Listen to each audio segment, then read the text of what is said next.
Tiago, capítulo 3. Vamos observar aqui o verso primeiro. Nós vamos estudar hoje, irmão, se Deus nos permitir, essa primeira perícope aqui, que ela vai do verso 1 ao verso 12. Tá? Essa primeira perícope, depois vai ter um adendo, né? Que é a segunda, que vai do 13 ao 18. Mas essa primeira perícope, ela vai preparar para o capítulo 4, que vem falar sobre a origem das contendas. Tá? Vai ser muito importante para a igreja, né? Nós abordarmos aqui o capítulo 4. Tá? Esse capítulo 3, então, ele vai servir como um pano de fundo, uma preparação, como um alicerce, para que depois Tiago venha e entre com essa questão. Obrigado, Deus abençoe. Entre com essa questão da origem das contendas. Antes disso, ele vai falar da sabedoria e da inteligência. É bastante importante observarmos isso para nós entendermos corretamente as questões doutrinárias, passando pelos contextos, né? Tá? Algumas pessoas vão direto, né? Em alguma parte, pegam versículos isolados, tá bom? Então vamos lá, capítulo 3, verso 1. Meus irmãos, não vos tornei muitos de vós mestres, sabendo que havemos de receber maior juízo. Bem, esse versículo aqui é um versículo muito importante e esse versículo era digno de nós fazermos a aula só com ele, porque tem muito desdobramento aqui, tá?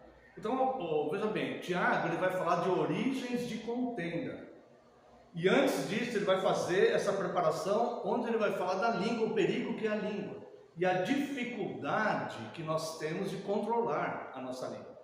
Mas a necessidade que a igreja, né, que cada um de nós tenhamos esse controle, tá? Depois que ele falar tudo isso, ele vai falar de sabedoria e inteligência, então ele vai falar da origem das contendas. Então ele começa, como se você pegasse uma pirâmide, ele começa pela parte de cima. Ele começa dizendo, não queira muitos de vós serem mestres. Ele já fala isso. Porque havemos de receber, né, maior juízo. Então veja que ele se coloca na posição de mestre que de fato ele era. Isso aqui não é uma falta de humildade, mas é um reconhecimento da vocação que o próprio Deus deu para ele. Tá? Isso aqui é um ministério, é uma vocação que Deus deu para ele. Por isso que ele fala, havemos de receber. Veja que é no plural, tá? Mas na primeira pessoa, né? É a primeira pessoa no plural. Havemos. Ele está se incluindo nisso. Ele não fala assim, não sejam de vós, não queiram muitos de vocês serem mestres, porque os mestres receberão muito juízo. Ele não fala isso. Ele fala, porque havemos de receber. Então, ele está nessa postura. Ele se enquadra nisso, tá? E por que ele fala que nós não devemos, muitos de nós não podem se tornar mestres? Porque é necessário um chamado de Deus. Quero convidar os amados irmãos para verem aqui na carta aos Efésios, capítulo 4, o verso 11.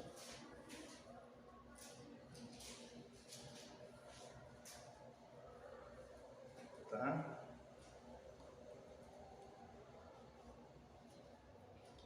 E ele mesmo concedeu uns para apóstolos, outros para profetas, outros para evangelistas e outros para pastores e mestres. Então veja que pastores e mestres estão num grupo único, os dois, tá?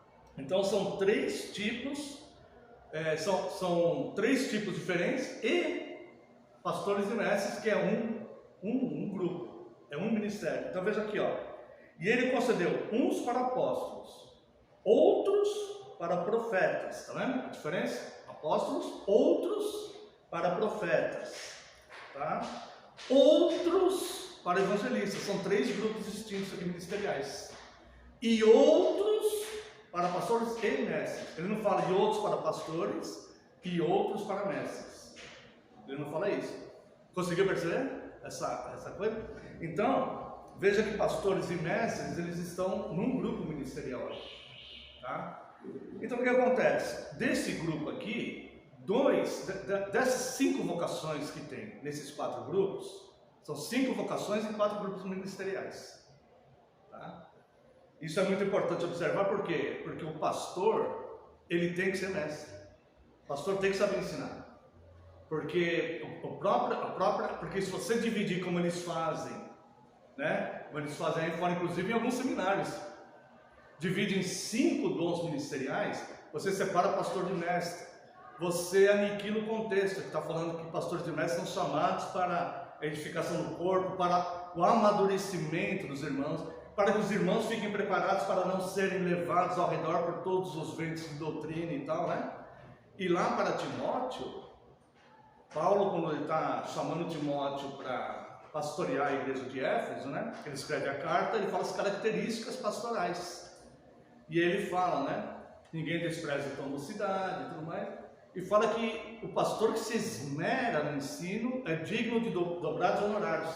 Então veja que o pastor, ele tem necessariamente ter esse ministério também de ensino, né? Deu para entender? Estou perdendo um pouco o fôlego, mas que eu estou, né? Tá? Mas deu para entender, irmãos? Ficamos com dúvida aqui? Então é um ministério, são 5 vocações e 4 ministérios. Pastores e mestres se incluem no mesmo ministério. Tá? Mas não discutam não, que a maioria das pessoas vão falar que são 5 ministérios, então tá bom. Pode ser, não tem problema. Mas deu para a gente entender aqui que existe no texto essa separação. E se eu separar pastores e mestres, né? Nós vamos aniquilar aqui, por exemplo, o verso 14. Para que não mais sejamos como meninos, agitados de um lado para outro, levados ao redor por ventos de doutrina, né? Tá? Verso 12. Com vistas ao aperfeiçoamento dos santos, para o desempenho do serviço e tal. Então tem toda essa questão. Tá? Então essas 5 vocações aqui, divididas, que nós estamos dividindo aqui em 4 ministérios, né? 2 desses ministérios são extraordinários, ou seja, profetas e apóstolos. Tá? Muitas pessoas usam esse versículo para defender a continuidade de profetas e apóstolos, mas também não é isso que ele está falando aqui. Ele está falando que o mesmo que concedeu o ministério apostólico e dos profetas do Antigo Testamento é o mesmo que concedeu pastores, mestres e evangelistas. O mesmo que concede a vocação, né? Obviamente está aqui no tempo presente porque Paulo estava vivo, e Paulo era um apóstolo, né? João também estava vivo. Então ele está falando,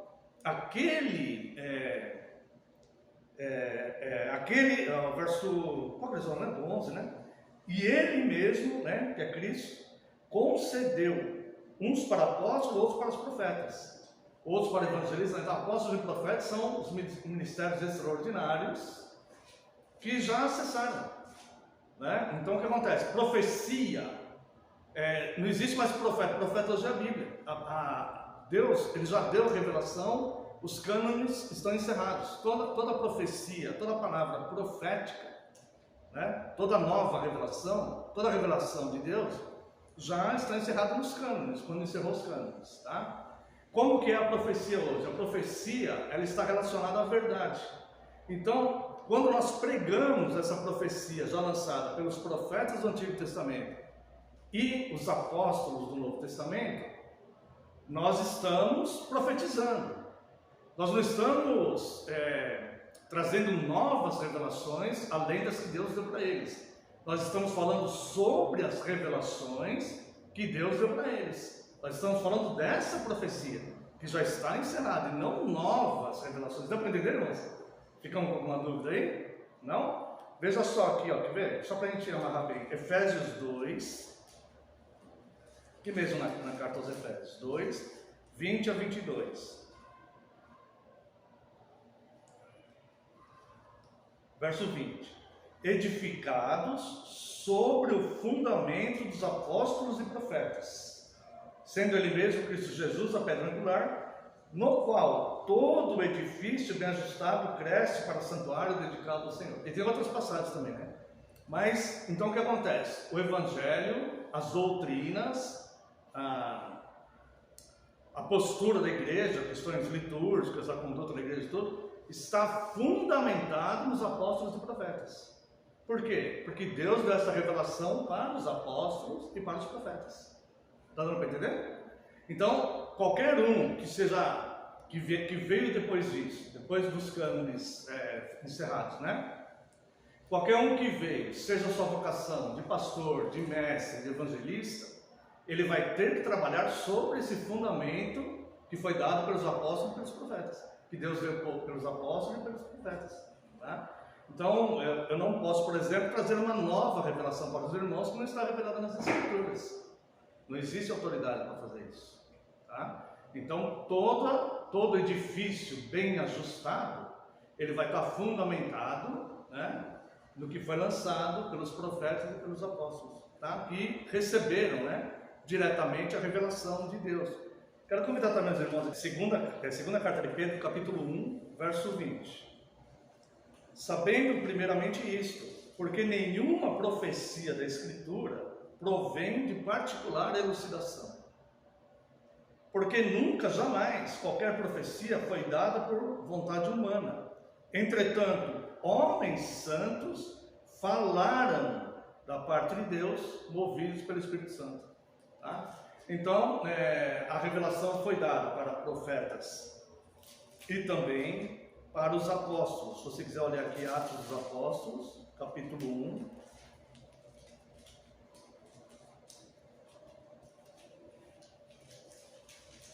Versos de 1 a 3.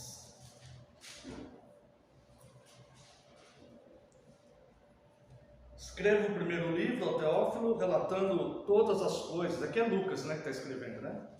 Relatando todas as coisas que Jesus começou a fazer e a ensinar. Até o dia em que, depois de haver dado mandamentos por intermédio do Espírito Santo aos apóstolos que escolhera, foi elevado às alturas.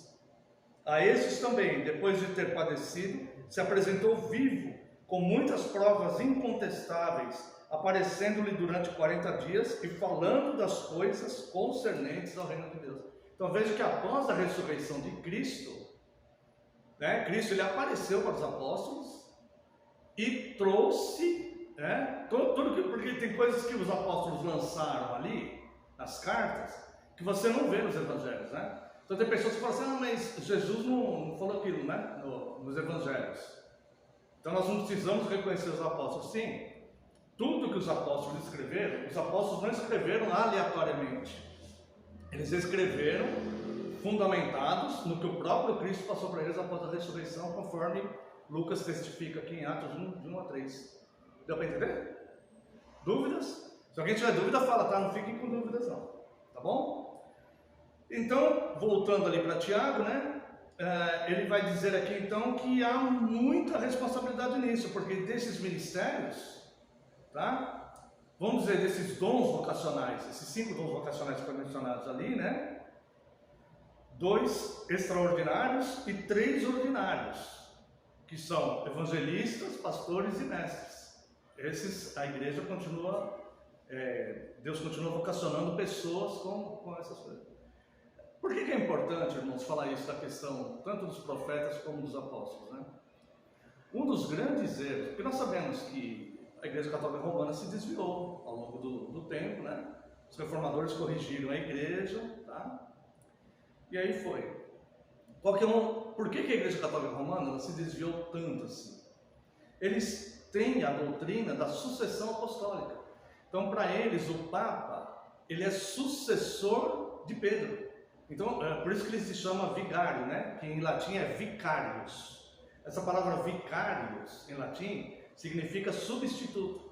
Então, o Papa ele é substituto de Pedro, segundo a ordem da doutrina católica romana. Então, se o Papa ele é um apóstolo, ele lança a doutrina. Então, ele pode lançar a doutrina. Então, foi por isso que a igreja se desviou a partir do século IV, né? Quando tornou-se a igreja imperial. A igreja ela não se desviou totalmente de uma hora para outra, né? Você vê teólogos que eram ainda considerados católicos romanos que tinham uma boa teologia ainda. O caso de Agostinho, por exemplo, e vários outros. Elas foram desviando com o tempo. Não é assim que no século IV mudou tudo. Não, ela foi desviando paulatinamente, conforme iam mudando os papas. Cada papa, eles lançam lá uma chama encíclica. Então ele está chamando uma doutrina nova e lançando fundamentos doutrinários, porque para eles o papa é apóstolo. E é por isso que na doutrina católica romana a igreja está acima das escrituras.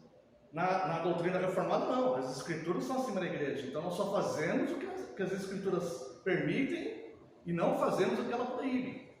No caso da igreja católica romana, a igreja está acima das escrituras. Então é a igreja que determina, né? A Bíblia como uma tradição. Deu para entender? Dúvidas? Não?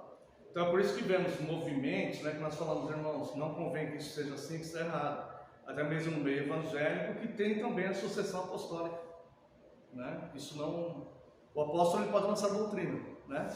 Então nós cremos somente em 12 apóstolos, que são as 12 colunas da Nova Jerusalém, que foram eles que lançaram as doutrinas, tá? E a questão dos profetas no Antigo Testamento também é óbvio, né? No Antigo Testamento Deus levantava um profeta para falar com a nação, né?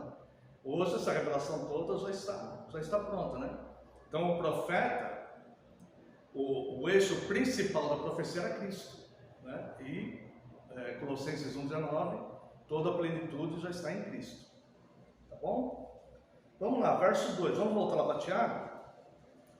Então ele vai falar, né, no verso 1, ele vai falar: não se tornem muitos de vós mestres, porque havemos de receber maior juízo, né? A palavra diz: aquele que muito é dado, muito é cobrado, tá? Então essas pessoas podem ser vocacionadas. Então se a pessoa for vocacionada, ela deve seguir a vocação, porque quem está chamando é Cristo, tá? Então se entre nós tiver algum vocacionado, e com certeza tem, né? Ele tem que seguir essa vocação, tá? Então ele vai fazer uma espécie de filtro, né? Qual que é o fator motivador? É um orgulho ou é um cuidado pela salvação dos irmãos? Esse que é o fator motivador, para entender esse tipo de vocação. Por que eu quero pregar e ensinar? Por uma questão de orgulho, eu quero estar com evidência? Ou porque, não, eu quero cuidar dessas pessoas, eu quero cuidar dessas ovelhas, eu quero ensinar, eu quero mostrar para eles, então eu vou me dedicar cada vez mais aqui, né? Então esse filtro, tá? Tem que estar presente aí na mente de todo vocacionado, para que ele possa então desempenhar seu ministério, né? Um ministério conforme Deus der para ele, tá? Verso 2, capítulo 3. Porque todos tropeçamos em muitas coisas. Se alguém não tropeça no falar, é perfeito varão, capaz de refrear todo o corpo. Então, depois de dizer que não há ninguém que não peque em muitas coisas, ele agora vai mostrar que esse vício de falar mal é uma das mais odiosas, um dos pecados mais odiosos, porque ele vai dizendo que aquele que não ofende com a língua é perfeito. E aí ele sugere que a restrição da língua é uma grande virtude e uma das principais virtudes, né? Olha só, porque todos tropeçamos em muitas coisas. Agora olha só, o homem que é chamado Joelho de Camelo, que era um grande líder da igreja, que presidiu um concílio com a presença dos apóstolos, irmão biológico de Cristo, aquele que se colocou na primeira pessoa do plural, falando sobre si mesmo ser um mestre, aqui ele se considera pecador. Deu para perceber? Ele diz assim: porque todos tropeçamos. Então só está aqui a primeira pessoa do plural de novo. Ou seja, todo mundo tropeçou, também está tropeçando. Então veja bem que é uma palavra dura. Nós falamos no começo, né? Não sei se vocês irmãos lembram, que Tiago, ó, vamos fazer o estudo do Tiago, nós vamos apanhar. Todo mundo vai apanhar. Porque é uma carta dura e que a gente vai apanhar de fato, né? O próprio Tiago está apanhando aqui, quando ele fala: todos nós tropeçamos. Então você veja, aquele homem que era conhecido como Joelho de Camelo, né? Ele também se coloca nisso. Então, nós não podemos ver os personagens bíblicos como super-homens, né? Mas como homens iguais a nós. Não é assim que a Bíblia fala? Elias era um homem igual a nós, sujeitos às mesmas paixões. No entanto, recebeu aquele dom que Deus conferiu a ele, dom de operação de maravilhas, né? Elias tinha. Deu para entender, irmãos? Tá? Então Tiago se coloca aqui também como um pecador, né? Porque todos tropeçamos em muitas coisas. Se alguém não tropeça no falar, é perfeito varão. Nós vamos ver um versículo aqui mais para frente, que vai parecer entrar em contradição com isso. Mas aí nós vamos comentar quando chegar lá. Capaz de refrear também o corpo, né? Então, irmãos, assim como os mestres que vão falar da palavra de Deus, eles têm grande responsabilidade, todos nós cristãos, individualmente, também temos grande responsabilidade diante das pessoas, tá? Tanto na igreja como fora da igreja, porque somos luz do mundo, né? Então, esta responsabilidade que nós temos no falar, ela vai ter que tomar dois cuidados. Qual que é aliás, vamos dizer assim, tomar um cuidado essencial, que é priorizar. Priorizar o quê? O amor. Nós devemos priorizar o amor. Então, nós sabemos, e vamos aprender aqui nesse texto, né, que a língua, ela é capaz de destruir. Como nós vamos ver aqui, ela é capaz de destruir. Então, nós vamos ter que aprender a colocar um freio na nossa língua, porque nós sabemos que ela é capaz de destruir. Só que a gente não consegue ficar sem falar, né? E a gente fala, e às vezes nós falamos por impulso as coisas. Muito comum uma situação de trânsito, por exemplo, né? Aquele 2 segundos, né, irmão? Os irmãos que dirigem, né? Aqueles 2 segundos que muitas vezes a pessoa perde a paciência, tem que, tá? É necessário saber controlar essa língua. Então, qual que é a prioridade para controlar a língua? O amor. Veja aqui o que diz Provérbios, capítulo 10, verso 12.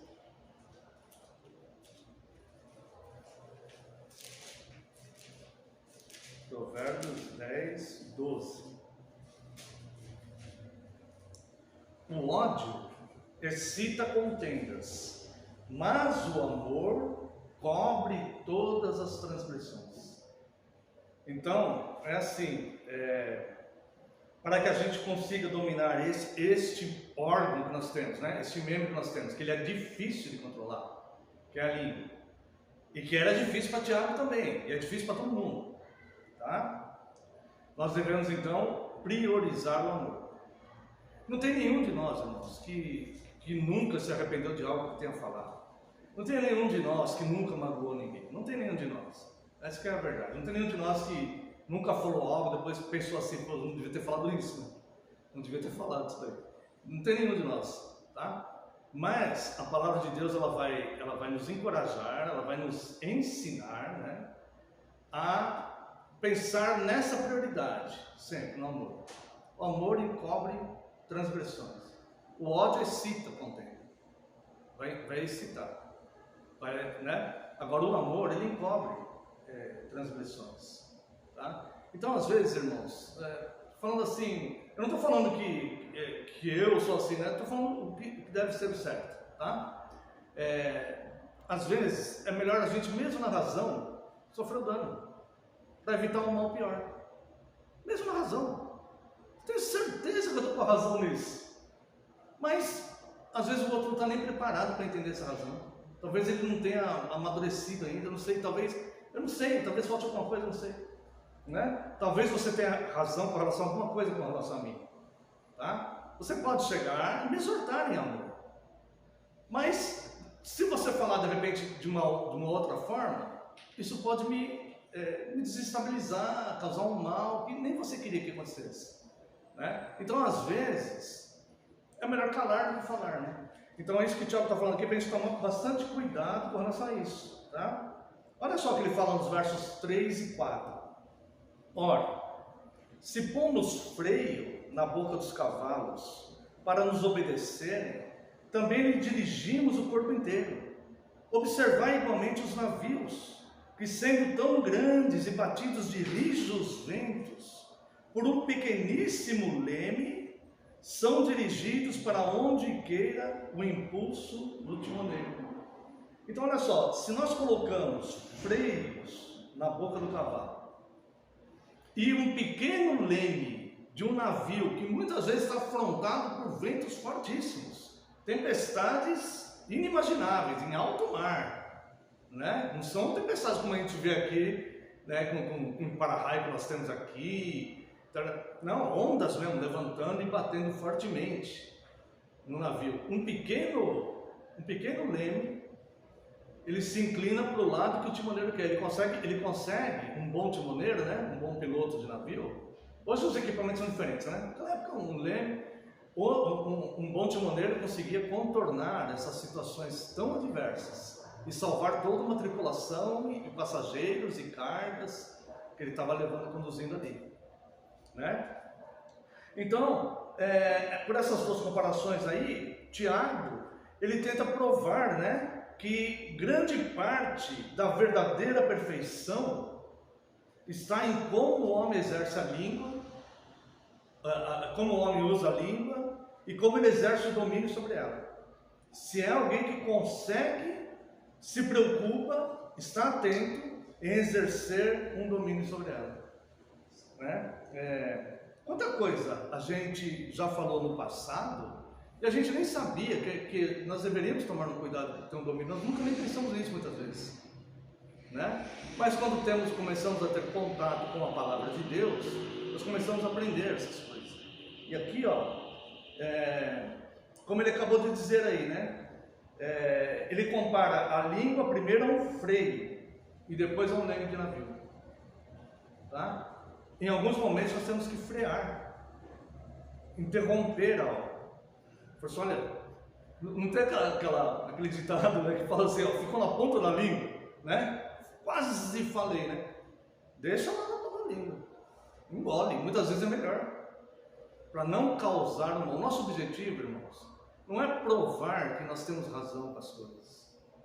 Nosso objetivo não é estar certo diante das pessoas. Nosso objetivo é amar, é tentar não criar bloqueio com as pessoas, é tentar fazer com que as pessoas entendam esse evangelho, que é uma graça tão grande, né? Nós não temos esse poder de fazer elas entenderem. A palavra, o Espírito Santo agindo nela, que tem esse poder. Então, o nosso objetivo é não criar nenhum tipo de empecilho para ela, não sermos pedra de tropeço para aquela pessoa, né? E deixar eles agir. Então, muitas vezes nós devemos usar o freio e depois o leme de navio. O freio, o cavalo, um animal grande e feroz, certo? Ele sai em carreira ali, o cavaleiro consegue fazer ele parar. Vocês já viram aquele esporte olímpico que é hipismo, que chama, né? O cavalo, tem hora que ele tem que acelerar, tem hora que ele tem que parar, tem hora que ele tem que pular obstáculos. Às vezes o obstáculo é de altura, às vezes o obstáculo é de distância. Então ele tem que fazer aquilo tudo dentro de um tempo determinado lá, para que quem conseguir fazer menos erro no menor tempo ganha a medalha de ouro. Então eles passam a vida treinando aqueles cavalos lá, para que eles consigam, né? Então tem hora que o cavalo acelera, tem hora que o cavalo tem que parar, tem hora que o cavalo tem que pular, tem hora que o cavalo tem que pular altura, tem hora que... uma série de coisas, né? Ele vai conduzindo. Então é isso que Tiago está falando. Um animal grande, forte, que às vezes sai desabalado da carreira, o cavaleiro consegue segurar ele através desse freio. E vai mencionar o timoneiro, né? Então o cavalo, ele pode ser revirado aí à vontade, tá? Porque ele pode ser impedido pelo cavaleiro, tá? Ou ele pode ser governado pelo cavaleiro, para ir para um lado ou para o outro. A mesma coisa acontece com o leme do navio, uma grande embarcação, né, que supera a impetuosidade dos ventos, tá? Então, embora a língua seja um membro pequeno, ele ainda serve para regular a vida do homem. Ele serve para regular a vida. Ele serve para nós ensinarmos, né? Vamos supor, os pais ensinarem os filhos e por aí vai, né? Ele serve para nós darmos uma palavra de incentivo, de ânimo para aquele que está esmorecendo no caminho, né? Aquele que está Ela serve, tá? Mas só que ela serve também para destruir. Ela serve para jogar no chão, para acabar com a pessoa. Ela serve para isso também. Então, o cristão, ele deve ter esses cuidados com relação à língua. Quero convidar os amados irmãos, leitura aqui de Gálatas 6:1.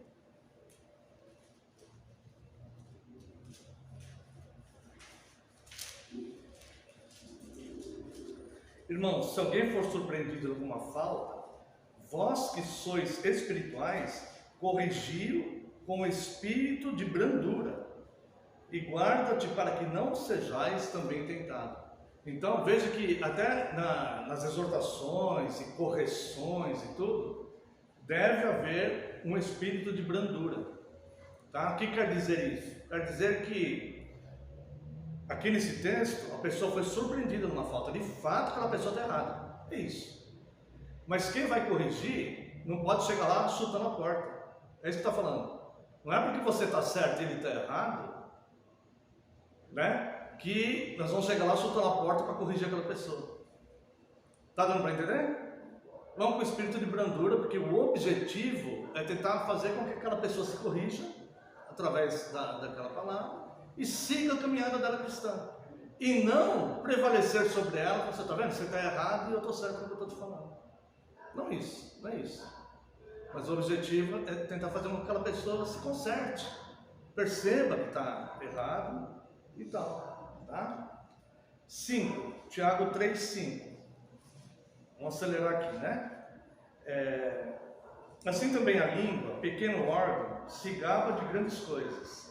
Vede como uma fagulha põe em brasas tão grande selva. Então a língua, ela é executora de grandes coisas. Neste versículo aqui, nesse 5, ele aplica as comparações anteriores ao que ele está falando, né? Vai dizer aqui que uma pequena fagulha pode pôr um grande incêndio numa floresta, matar animais, devastar o ambiente, causar fumaça tóxica, fazer mal para muita gente, muitas pessoas, muitos animais, meio ambiente e tudo mais, tá?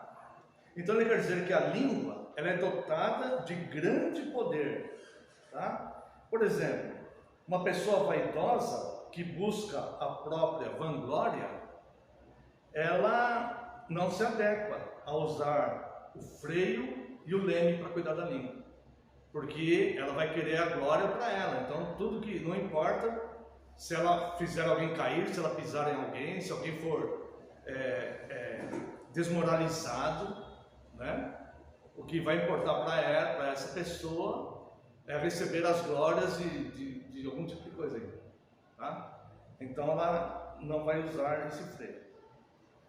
Então a inclinação do piloto que ele falou significa o nosso impulso, tá? Mas aqui Tiago fala simplesmente da vontade do piloto que vai usar o impulso, ou seja, a responsabilidade da sua inclinação ser controlada por razão e justiça, priorizando o amor, e não por uma satisfação pessoal de falar alguma coisa, tipo no momento de raiva, no momento de para humilhar alguém ou para afrontar alguém, quem quer que seja, tá? Alguém que esteja, mesmo que esteja errado a outra pessoa, isso não nos dá o direito de agir assim. Nós devemos corrigir a pessoa, se for possível, tentar corrigi-la, né? Mas sempre com um espírito de brandura, tá? Depois ele vai falar de sabedoria e inteligência. Nós vamos ter que usar isso também quando nós precisamos ser corrigidos, né? Porque nós corrigimos e também precisamos ser corrigidos, né? Todo ser humano, tá? Então agora ele explica os males que decorrem da negligência de restringir a língua, para que possamos saber que a língua pode fazer muito bem ou pode fazer muito mal. Se for modesta e bem regulada, se tornará um freio para toda a vida e uma ferramenta importante para contornar as tempestades da vida, para auxiliar pessoas, para tudo mais.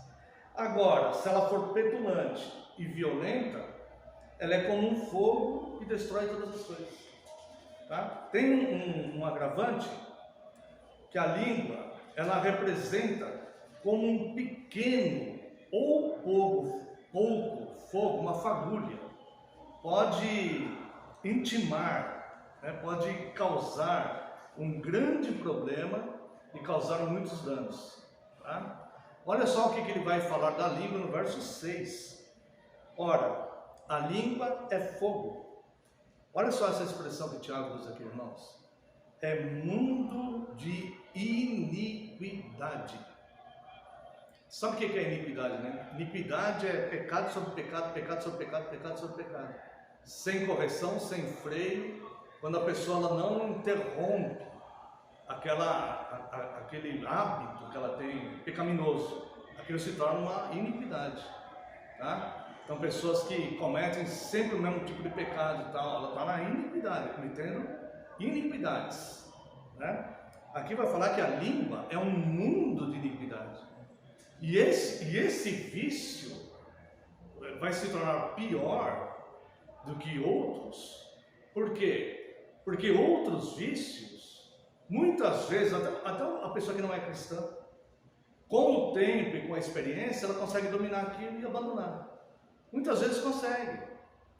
Tá? A língua, ela é um vício que com o tempo, só com o tempo e a experiência, a pessoa não consegue controlar. Não consegue. Ela vai estar com 100 anos e vai estar falando mal de alguém, amaldiçoando alguém, destruindo a vida de alguém, muitas vezes de netos, de filhos, de coisa. E é fato que acontece que a gente já deve ter visto, né, na nossa experiência humana da caminhada, devemos ter visto pessoas assim.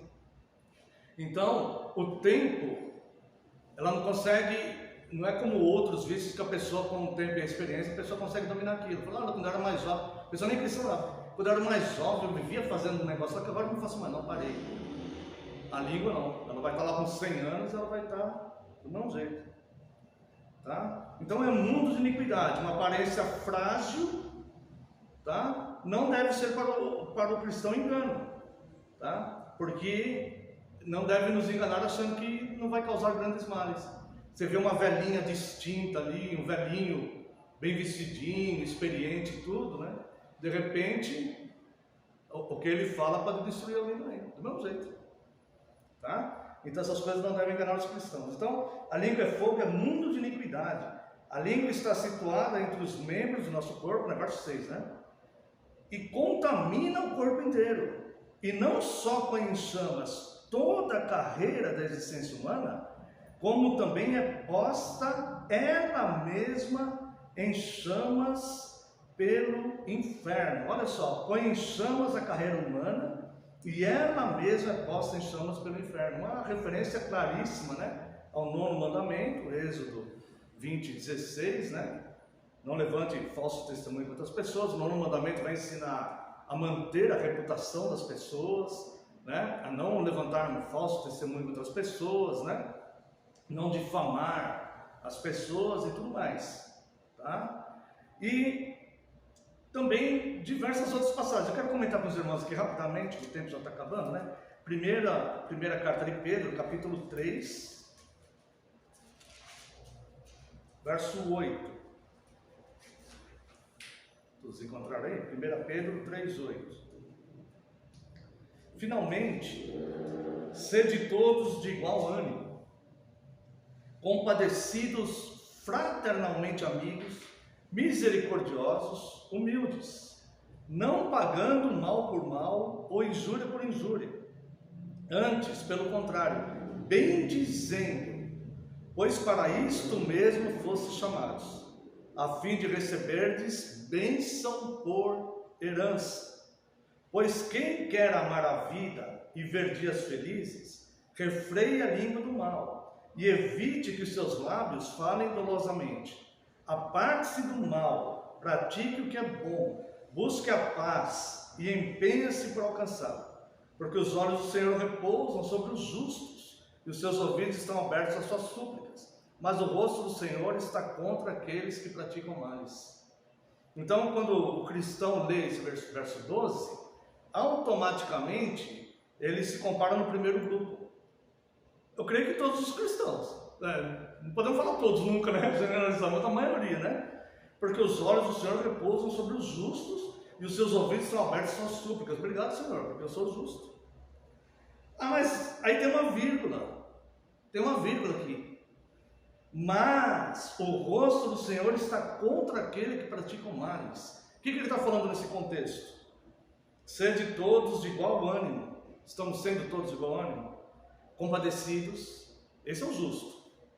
Não aquele que pratica mal. Porque pratica mal não é compadecido. Fraternalmente amigo, esse é o justo, não é o que pratica males. Misericordiosos, esse é o justo, não é o que pratica males. Humildes, esse é o justo, não é o que pratica males. Não pagando mal por mal ou injúria por injúria, antes pelo contrário, bendizendo, pois para isto mesmo fostes chamados. Esse é o justo, não o que pratica males. A fim de receberes bênção por herança. Quem recebe a bênção por herança é o justo, o que pratica essas coisas que está sendo dito aqui. Pois quem quer amar a vida, aqui ele vai explicar.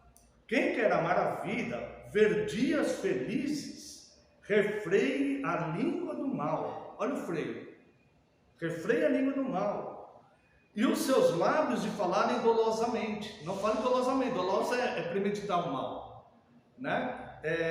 Olha o timão do navio para contornar as coisas, tá? Aparta-se do mal, pratique o que é bom, busque a paz e empenhe-se em alcançá-la. Não importa o outro, faça isso você. E empenhe-se em alcançá-la. Aí sim vem o versículo 12. Dentro desse contexto, não tem como tirar ele do contexto aqui não. Porque os olhos do Senhor repousam sobre os justos, e os seus ouvidos estão abertos às suas súplicas. Se tivesse terminado aqui, seria muito bom para todo mundo, né?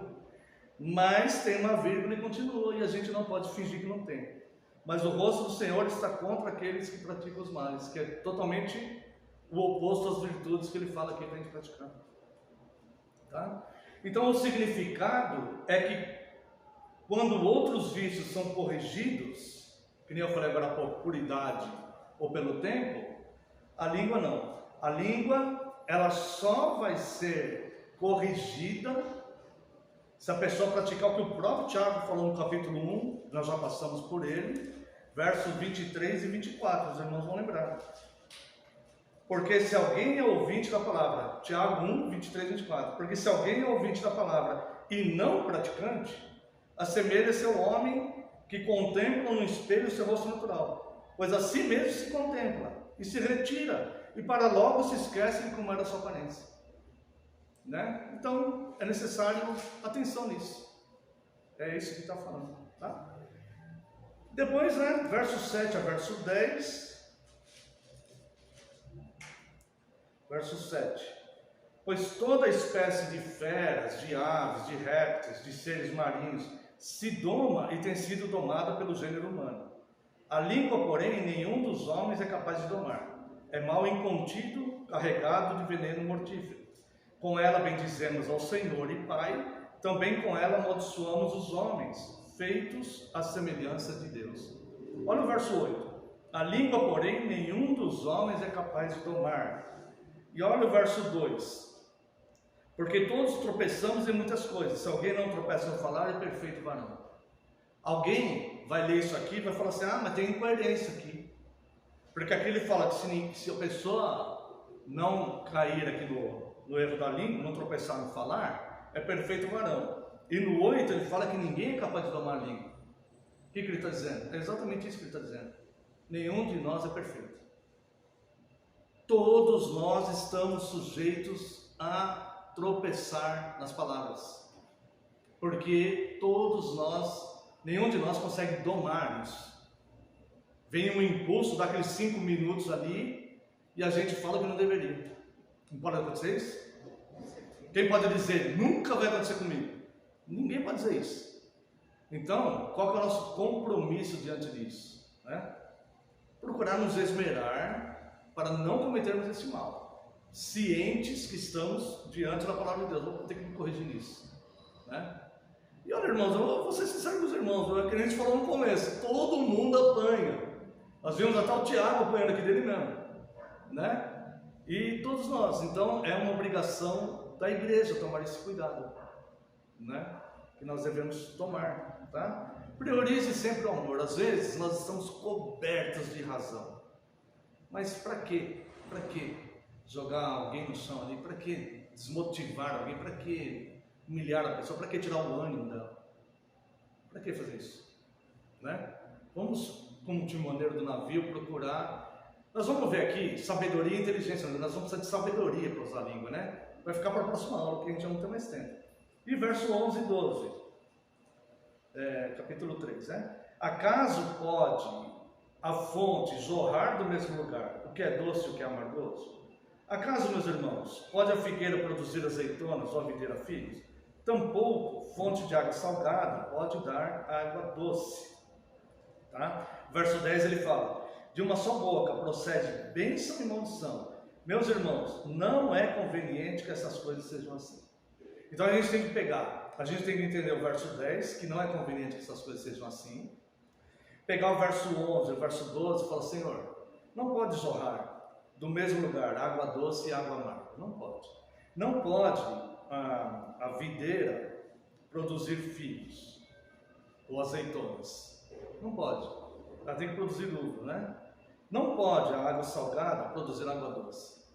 Então me ajude para que eu seja uma videira que produza os frutos, para que eu seja a água que vai hidratar alguém, que vai matar a sede de alguém. Me ajude, porque estou ciente agora, Senhor, que cheguei no verso 12 desse estudo. Estou ciente que eu tenho um poder aqui em mim, em um dos meus órgãos, tanto de abençoar como de amaldiçoar, tanto de levantar alguém como de fazer cair, né?